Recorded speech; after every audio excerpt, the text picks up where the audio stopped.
I need to create this curve for the bullnose on the stairs, okay? So I need to replicate. I need to make that curve there, okay? Out of a sheet of MDF.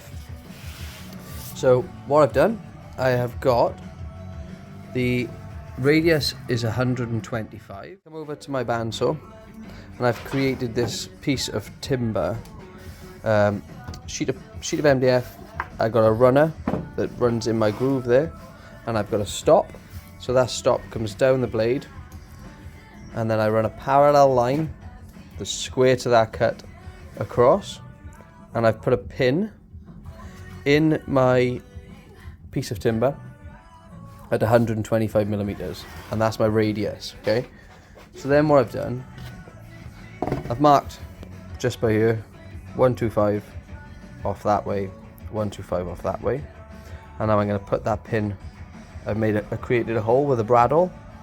I'm going to put that bradawl pin over there, on, and now this whole piece spins. So now what I've got to do is pass my cut through there, turn it, and then we're good to go. I will try. Take that cut in, and then turn it 90 degrees.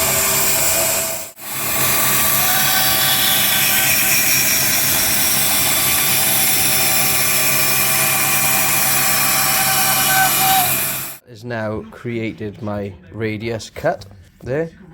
So I take this off. This is going to be the underside of my tread, because I need to create a curved bullnose for this. There. I have done a slightly bigger curve on this because the one that I drew didn't look quite right, so I wanted to do it 125.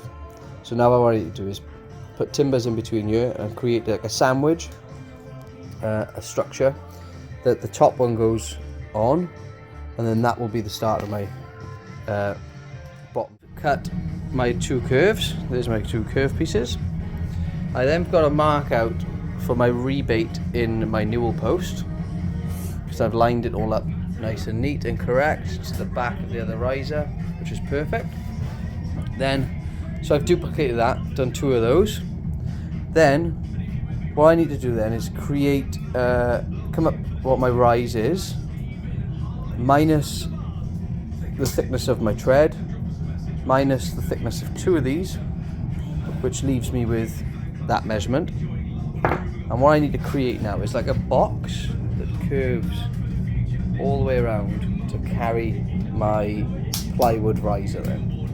So I need to sandwich these two together to create what we end up with is a tread, a curved tread that looks like that sits into the newel.